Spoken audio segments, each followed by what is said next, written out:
சட்டம் மாறி வந்து மண்ணை முட்டும் காலில் சூழ்ந்து கைகள் தட்டும் வாழியவே என்னவராட்சி திசைகள் எட்டும் நம்மவராற்றல் விண்ணை முட்டும் எட்டு திக்கும் முரசு கொட்டும் வாழியவே. சோழ நாட்டிலிருந்து வந்த வீரன் அவசரமாக இந்த மடலை தந்திருக்கிறார். அப்படியா? அதை கொடு.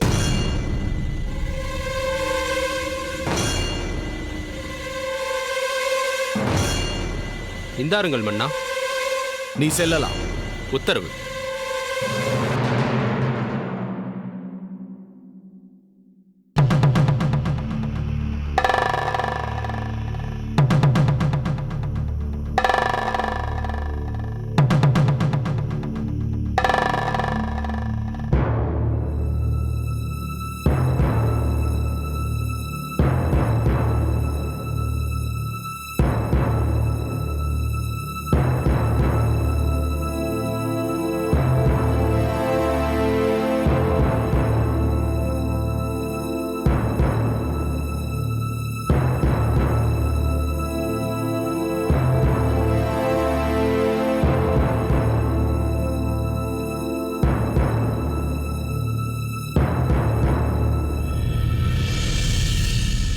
அவையோர்களே, நாம் எதிர்பார்த்துக் கொண்டிருந்த நல்ல செய்தி வந்திருக்கிறது.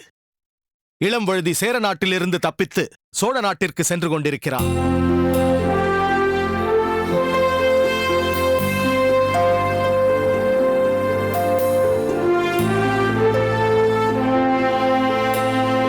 இது எப்படி நடந்தது என்பதை இனிமேல் சொல்வதில் தயக்கமில்லை. முத்துநகையும் நம் செழியனால் தேர்ந்தெடுக்கப்பட்ட சோழ தளபதி பார்த்திபனும் தான் இதை சாதித்திருக்கிறார்கள். இவர்கள் இருவரும் எப்படியாவது இளம்வழுதியை காப்பாற்ற வேண்டும் என்பதற்காகவே சேர நாட்டிற்கு சென்றிருக்கிறார்கள் என்பதால் தான் நான் யுத்த முயற்சிகளை நிறுத்தினேன். இப்போது அவர்கள் தாங்கள் சென்ற காரியத்தை சாதித்து விட்டார்கள். என்ன செழியா, ஏதோ தவிப்போடு நிற்பது போல் தெரிகிறது. அப்படியெல்லாம் ஒன்றுமில்லை மன்னவா. எப்படி இருந்தால் என்ன, அதையும் சொல்லிவிடுகிறேன். தாமரையும் தப்பித்து விட்டாள்.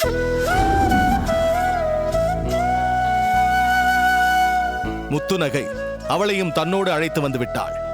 இப்போது மகிழ்ச்சிதானே?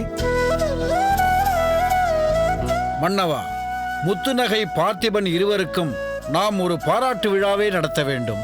நம் இளவரசரை காப்பாற்றிய அவர்களுக்கு எவ்வளவு நன்றி சொன்னாலும் போதாது. உண்மைதான் அமைச்சரே. சோழ மாமன்னர் இளம்வழுதியை மலர்கொடியோடு விரைவில் இங்கு அனுப்பி வைப்பதாக எழுதியிருக்கிறார். அப்போது முத்துநகை பார்த்திபன் இருவரையும் தாமரையோடு இங்கு அனுப்பும்படி லிகிதம் எழுதுகிறேன். அப்படி அவர்கள் இங்கு வரும்பொழுது தாங்கள் சொன்னது போல் பெரும் விழாவாக கொண்டாடலாம்.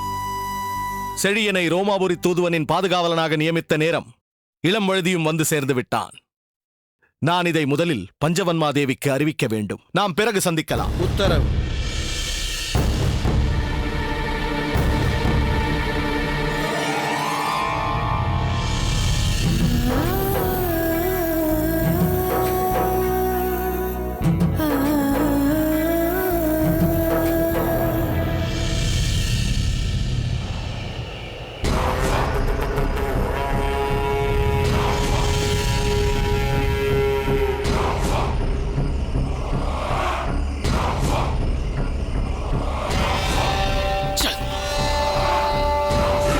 விடுமணிமாறா, நடந்ததையே நினைத்துக் கொண்டிருந்தால் எரிச்சலாகத்தான் இருக்கும்.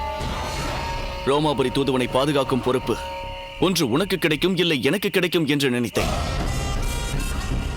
ஆனால் நம் இருவருக்குமே கிடைக்காமல் செழியனுக்கு அந்த பொறுப்பு போய்விட்டதே. அந்த பொறுப்பு எனக்கு கிடைக்காமல் போனதை கூட ஜீரணித்துக் கொள்ளலாம். ஆனால் உனக்கு கிடைக்காமல் போனதை தான் என்னால் ஜீரணிக்க முடியவில்லை. வீர தீர பராக்கிரம விஷயங்களில் அந்த செழியனை விட எல்லளவும் குறைந்தவன் இல்லை நீ. ஆனால் உன்னை மன்னர் தேர்ந்தெடுக்காததுதான் எனக்கு வருத்தமாக இருக்கின்றது மணிமாறா. மகேந்திரா, இதை உண்மையிலேயே வருத்தப்பட்டு சொல்கின்றாயா? இல்லை, இவனுக்கும் தானே அந்த பாதுகாவலன் பதவி கிடைக்கவில்லை என்ற உன் மகிழ்ச்சியை வெளிப்படுத்தும் விதமாக என்னை ஏளனப்படுத்துகிறாயா? இல்லை மணிமாறா, என்னையே சந்தேகப்படுகிறாயா? எதிலும் கவனம் செலுத்தாமல் பொழுதுபோக்கிற்காக தெரிந்து கொண்டிருப்பவன் நான். ஆனால் நீ போர்க்கலைகளில் தேர்ச்சி பெற்றவன். உனக்கு அந்த பொறுப்பை கொடுக்கவில்லையே என்ற ஆதங்கத்தில் தான் பேசுகிறேன். இந்த பாண்டிய நாட்டின் நலனுக்காக நான் எப்படியெல்லாம் பாடுபட்டு இருக்கிறேன். எந்தெந்த வகையிலெல்லாம் இந்த நாட்டை முன்னேற்ற பாதையில் கொண்டு செல்வதற்காக இரவு பகலாக உழைத்திருக்கிறேன். அதையெல்லாம் ஒரு துளி அளவேனும் பாண்டிய மன்னர் நினைத்து பார்த்திருந்தால் நிச்சயம் அந்த ரோமாபுரி தூதுவனின் பாதுகாவலர் பதவியை எனக்குத்தான் தந்திருப்பார். ஆனால் அவர் என்னை பற்றி சிந்திக்கவே இல்லையே. செழியனின் புகழாரம் பாடுவதற்குத்தானே அவருக்கு நேரம் சரியாக இருந்தது. பாண்டிய மன்னரிடம் என் வீரத்தை நிலைநாட்ட எப்படியெல்லாம் முயற்சித்தேன். வேலிர்குடி தலைவன் இருங்கோவேல் சிறைபிடித்து வைத்திருந்த செழியனை மீட்பதற்காக இங்கிருந்து படை திரட்டி கொண்டு சென்ற என்னை சுதந்திரமாக செயல்பட விட்டிருந்தால் அச்சமயமே இருங்கோவேலிடமிருந்து செழியனை மீட்டு என்னுடைய திறமையை நான் நிரூபித்து காட்டியிருப்பேன். உன்னை காப்பாற்றி உனக்கு உயிர் பிச்சை அளித்தவன் நான் தான் என்று அந்த செழியனிடம் மார்த்தட்டி இருப்பேன். இருங்கோவேலின் தங்கை தாமரையை மணந்து செழியன் வேலிர்குடியில் ஒருவனாகி விட்டான் என்று செழியனை ஏமாற்றி இருங்கோவேல் எழுதி வாங்கிய அந்த மடலை நம்பி நான் பாண்டிய நாட்டிற்கு திரும்பி வந்திருப்பேன். இல்லை என்றால் என்னுடைய திறமை அன்றே நிரூபிக்கப்பட்டிருக்கும். அவர் அந்த பொறுப்பை தராதது வேதனை என்றால் அதைவிட வேதனை நமக்கு முன்பே பாண்டிய மன்னர் அந்த செழியனை புகழ்ந்து பேசியது. ரோமாபுரி தூதுவனின் பாதுகாப்பு விஷயத்திற்காக தான் தேர்ந்தெடுத்த செழியனை அவர் புகழ்வதற்காக அப்படியெல்லாம் பேசினாரா, அல்லது நம்மை மட்டம் தட்டுவதற்காக அப்படி பேசினாரா என்று தெரியவில்லை. சந்தேகமே வேண்டாம். உங்கள் இருவரையும் மட்டம் தட்டுவதற்காகத்தான் மன்னர் அப்படி பேசினார்.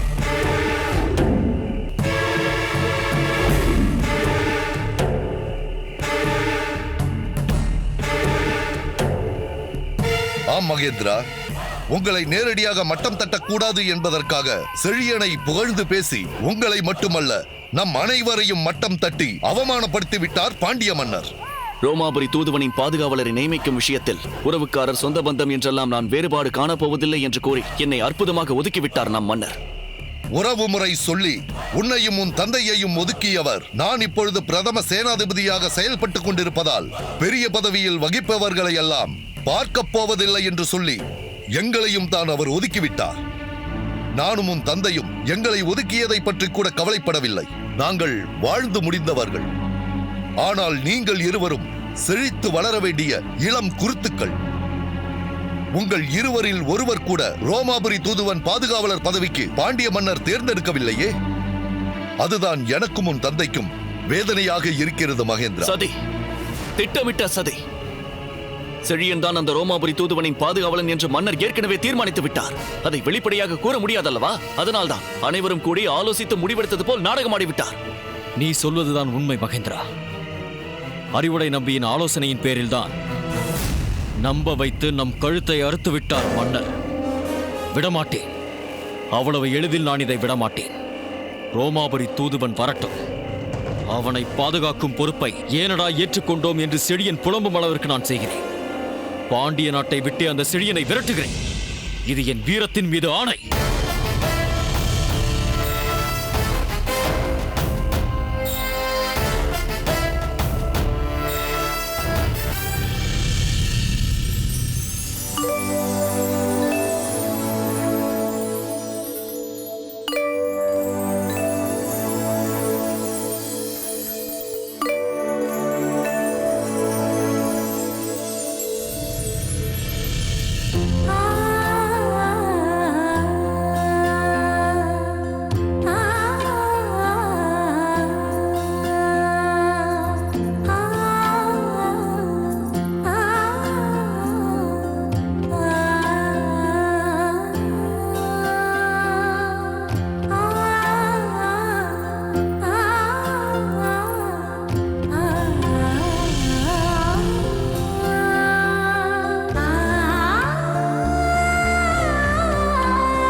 மலர்கொடி, வா பூங்கோதை. இப்போது உன்னை பார்த்தால் நான் ஆணாக இருக்கக்கூடாதா என்று தோன்றுகிறது. ஏன்? உன்னை நானே திருமணம் செய்து கொள்ள வேண்டும் என்பதற்காகத்தான். நல்ல வேளை. ஏன்? பாண்டிய ராஜகுமாரர் இப்போது இங்கு இல்லை. இங்கு இருந்திருந்தால் நீ இப்படி பேசியதை கேட்டிருந்தால் இங்கேயே உன்னை ஒரு வழி செய்திருப்பார். வேண்டாம் வேண்டாம், நான் பெண்ணாகவே இருந்து விடுகிறேன். பிழைத்து போ. நான் கேலியாக சொல்லவில்லை மலர்கொடி, உண்மையாகத்தான் சொல்கிறேன். நீ இந்த ஆடையில் தேவதையைப் போல் ஜொலிக்கிறாய். மீண்டும் இப்போதுதான் மணமகளாகி பாண்டிய இளவரசரை மணக்க மணவரைக்கு செல்பவள் போல் காட்சி தருகிறாய். என் மனநிலையும் அப்படித்தான் இருக்கிறது பூங்கோதை. சில மாதங்கள் தான் என்றாலும் பல வருடங்களாக அவரை பிரிந்திருப்பது போல வேதனை ஏற்பட்டிருக்கிறது. போருக்கு சென்றிருந்தால் கூட அதனால் தாமதம் தானே ஏற்படும் என்று ஏற்றுக்கொண்டிருக்கலாம். நல்லெண்ண தூதுவராக சென்றபோது அதை புரிந்து கொள்ள முடியாத ஒருவனால் சிறைப்படுத்தப்பட்டார் என்பதைத்தான் தாங்கிக் கொள்ள முடியவில்லை. உனக்கு தெரியாதடி, உன்னிடம் கூட நான் சொன்னதில்லை. எதை பற்றி? என் கணவரின் நிலையை நினைத்து எத்தனை நாள் உணவருந்துவது போல பாவனை செய்து என் தாயாரும் தந்தையாரும் அந்த பக்கம் சென்றதும் உணவை ஒதுக்கி வைத்துவிட்டு எத்தனை நாள் பட்டினி கிடந்திருப்பேன் தெரியுமா? பகட்டான கட்டிலும் பட்டு மெத்த இருந்தும் எத்தனை நாள் கட்டாந்தரையில் கிடந்திருப்பேன் தெரியுமா?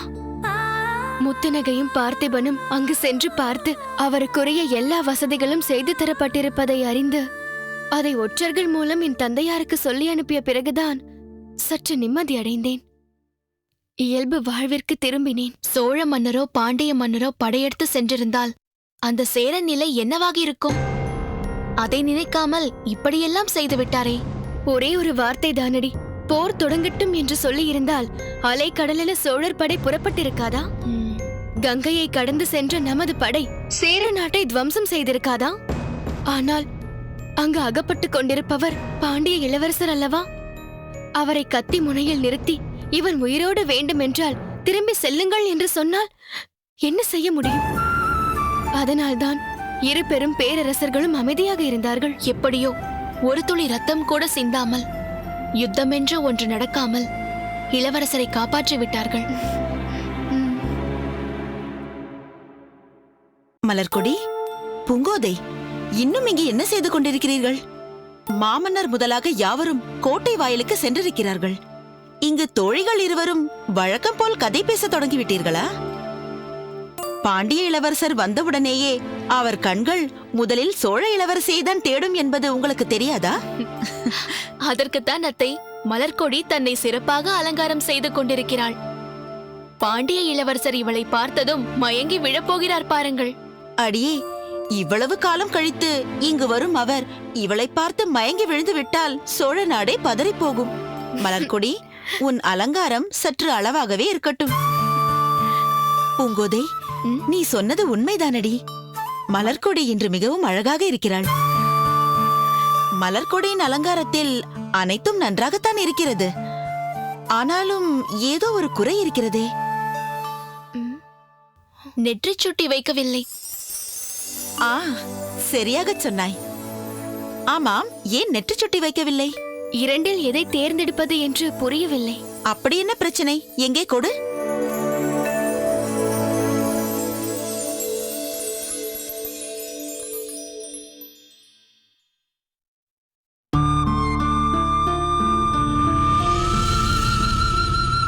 இதில் உனக்கு என்ன பிரச்சனை?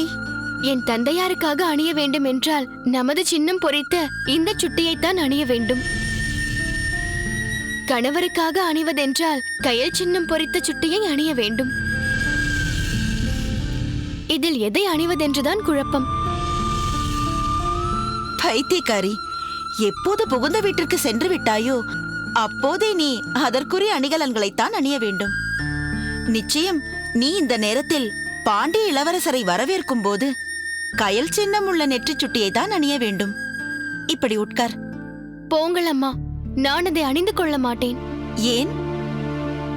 தந்தையாரை நான் எந்த அளவிற்கு மதிக்கிறேன் என்று தங்களுக்கு தெரியும். இன்று நான் பெற்ற வாழ்வு அவர் எனக்கு அளித்தது. இதை நான் மட்டுமல்ல, என் கணவரும் அறிவார். அவர் இதை பார்த்தால் சோழ நாட்டில் சோழ மன்னருக்கு அருகில் நிற்கும் போது நீ ஏன் இதை அணிந்தாய் என்று அவரே கேட்பார். இப்போது என்னதான் செய்யலாம் என்கிறாய்? சோழ நெற்றிச் சுட்டியும் வேண்டாம், பாண்டிய நாட்டு நெற்றிச் சுட்டியும் வேண்டாம். பொதுவாக ஒன்றை அணிந்து கொள்கிறேன். சரி, அப்படியே செய்து விடுகிறேன். இப்படி உட்கார்.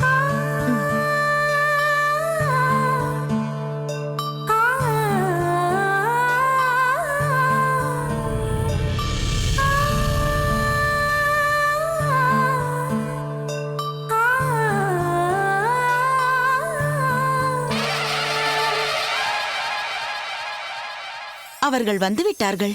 அதற்கு அடையாளமாகத்தான் முரசு முழங்குகிறது. பூங்கோதை, நீ சென்று மற்ற ஏற்பாடுகளை கவனி. சரி. மலர்கொடி, வா போகலாம்.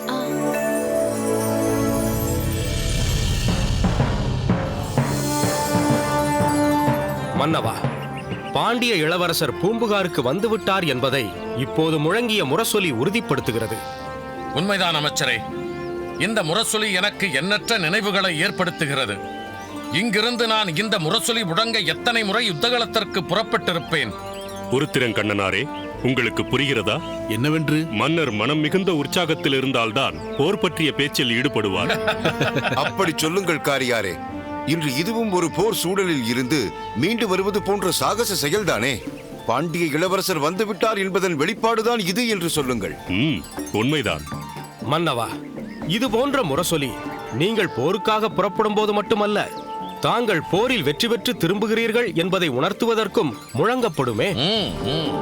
அதை கேட்ட பூம்புகார் மக்கள் அனைவரும் ஆர்வத்தோடு வந்து நிற்பார்களே. அதேபோல் இப்பொழுது பாண்டிய இளவரசர் வரும்பொழுதும் சோழ மன்னரின் மாப்பிள்ளை என்ற உணர்வோடு ஆர்வத்தோடு பார்ப்பார்கள்.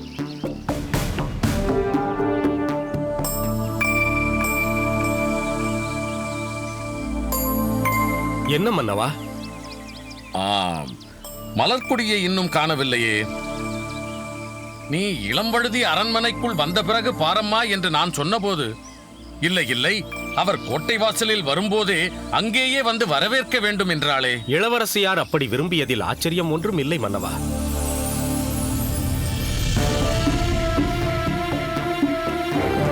மன்னவா, என்ன? மகாராணியாரோடு இளவரசியார் எவ்வளவு ஆர்வமாக வந்து கொண்டிருக்கிறார் என்பதை நீங்களே பாருங்கள்.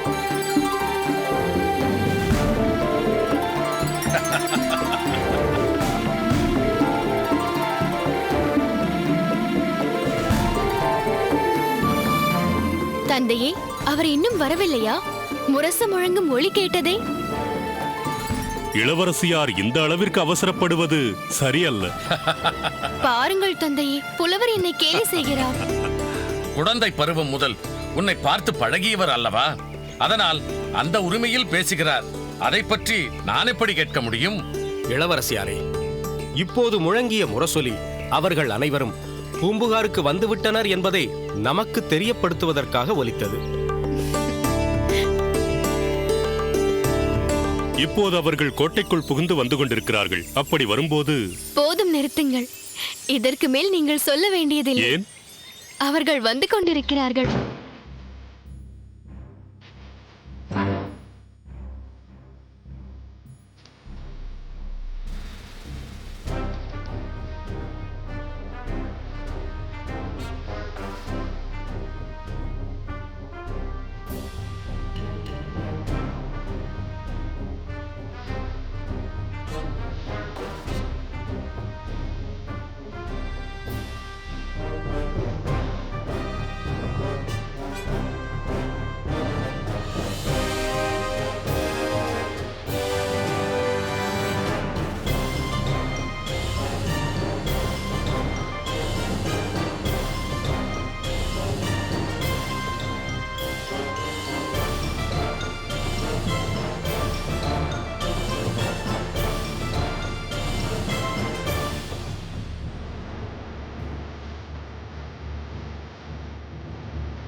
என் அருமை செல்வங்களே, யாரை வரவேற்பது, யாரிடம் முதலில் உரையாடுவது என்றே எனக்கே புரியவில்லை. அரசே, சோழ நாட்டிலிருந்து வெளியே சென்று பகைவர்களிடம் சிக்கி இன்று மீண்டும் சோழ நாடு திரும்பி இருப்பவர்கள் பாண்டிய இளவரசரும் வேளிர் இளவரசி தாமரையும் தான். நீங்கள் அவர்களிடம்தான் முதலில் பேச வேண்டும். அப்படி சொல் முத்துநகை. வாருங்கள்.